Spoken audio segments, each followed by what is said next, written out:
Hello, in this video I want to continue the series that we've been having about settler colonialism and the worker strike. This has been a really interesting set of conversations to have in terms of like what the resolution is really looking like, because I think that it's really opened up different conversations of what is the capacity of the state at kind of like a theoretical level to kind of like make a possible world in which like the recognition to the worker strike makes structural changes to the way in which we're thinking about violence, the relationship we have to labor and like wage exploitation, etc. And I think that there are a lot of really interesting questions that have kind of been raised throughout the series. I think this is going to be the last set of videos that I kind of do on this series, so hopefully if you're tuning into this for the first time, you end up going back and at least watching the intro and some of the other videos that I did throughout to just get a better idea of what I kind of mean when I'm talking about settler colonialism in the context of the worker strike. In this video, I want to do something a little bit different than what I was doing in some of the other series, where I just kind of like left it off after finishing to talk about the affirmative and talk a little bit about settler colonialism against like other criticisms that will show up on this resolution. I think that settler colonialism will definitely be something that shows up in a lot of KVK debates, and so I want to go back and kind of talk about like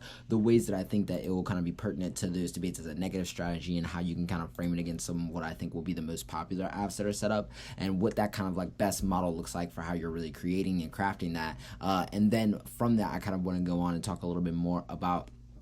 the various ways that this kind of affects like what your priority should be, how you should be framing the debate, your thesis arguments, link arguments, permutation, impact, comparison, alternative, etc. And so just kind of starting off from the top of that list, I really want to just start talking about what I think your base priority should be against most K teams. I feel like most K teams outside of like settler colonialism and Afro-pessimism, I feel like if teams are really reading from Marx or some other stuff, will probably have to defend some type of alternative organizing model besides the worker strike. And I think that if they aren't, that should definitely be something where you're kind of like pushing them to like raise the bar on their method explanation. And by that I mean like what type of organizational structure do they take up? Is it maybe a worker strike but in refusal of the state? Is it just a completely different organizing method as a whole that kind of differentially frames the types of solutions and tactics of resistance are taken up? I think all of which are really valid questions to ask. And so I think that the place that you really want to start off is how can you figure out what that organizing tactic is, and what does it do to kind of attend to the histories of genocide that have either made the way in which tactics like those have kind of like failed in the past, or have kind of like participated in the very process of structural violence that they're trying to erase. And I think there are definitely a lot of ways to do this. I feel like with settler colonialism, the thing when it comes to link diversity is having a good understanding of the types of historical examples that you want to cite in order to make your argumentation, because this allows you to really diversify your link arguments from not just a theoretical kind of like competition between your understanding of the world at a theoretical level and its relationship to violence and theirs, but actively being able to win the material kind of like solutions and ways they relate to the kind of forms of material violence that show up as a result of these differing theories, actively produce the same forms of like violence and make it impossible to really cooperate with the alternative and make it possible for things like a permutation. And so I definitely think that it's important for you to make sure that you're setting up diverse link argumentation, because I think that it'll make it a lot easier for you to kind of like change and play around with the type of alternative threshold that you have. This doesn't mean that you never have to go for the alternative, but I think that obviously having link arguments that you can use as net benefits to the way in which you're thinking about and theorizing the world could be good in terms of being able to like kind of like maybe cut some corners on having to fully explain out all the details of the alternative, and being able to just win that you have a better way of like thinking through the violence that is proposed by the resolution than the affirmative. I think that when you kind of like move this advice into what I'm thinking about just like the framing debate as a whole, I feel like a lot of the questions for the framing debate are ones that kind of like rely on you being able to win, that the way in which they're considering our relationship to debate should kind of be one that allows us to figure out various types of like archival practices that like go against the grain or that are decolonial in their ethic in terms of and relationship to violence. I feel like there are so many good arguments about why there's kind of like this intimate study, but there's this intimate relationship between study and the way in which we kind of like contribute to and encounter various forms of violence at an academic level. And so I feel like it's kind of a place where you don't need to win that like settler colonialism is like the only conversation that we're able to have about violence, but in that it kind of like owns this monopoly on discussions of violence, but that like there is a necessary like understanding of the ways in which it continually haunts our ability to assert other forms of agency and subject formation, because of the way those are entrenched in very colonial understandings of our relationship to like what the human is and like how the human constitutes itself,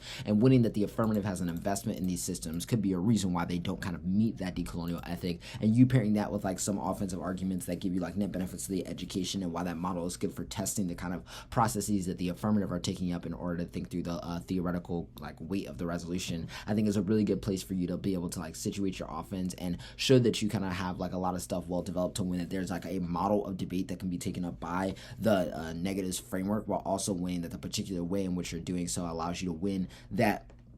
their kind of understanding of like what actually should be the center of conversation already participates in that kind of erasure of the foundational question of how we relate to dispossession and its accumulation as a process as a whole, and its contribution to accumulation, I guess I should say.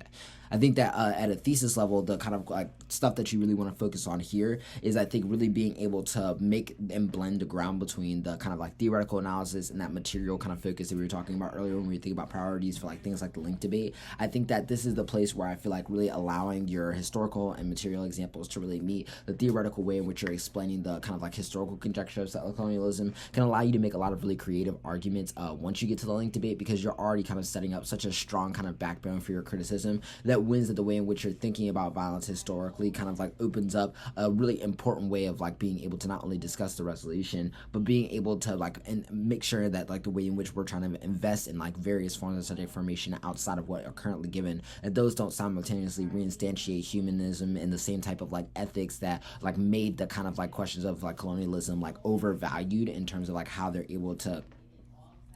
actually attend to like the consequences of violence. And I think that at that kind of like thesis level, a lot of the stuff that it kind of like uses and is helpful for you to do is it also allows you and gives you space to kind of set up the way in which you want to introduce the burden for what the alternative should be. Some of this is obviously done and when you're trying to debate out like what the framework of the debate should be, but I think the thesis kind of gives the oomph in terms of being able to explain why you may not need to be able to win that your alternative by reading it directly produces material action, but through your kind of like detailed example work and your ability to kind of like blend these kind of like different levels of explanation, you're kind of performing that type of like differential or decolonial study that is kind of offered by your framework, which means that you can kind of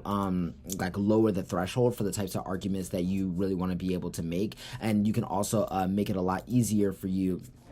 to kind of like establish a lot of the ground and the competitive ground that you'll be wanting to like compete with the alternative off of later on. Hopefully this video makes sense, and hopefully you'll be able to follow on with some of the other videos that I'll be doing and the last video that I'll be doing next for this series. And yeah, thanks as always.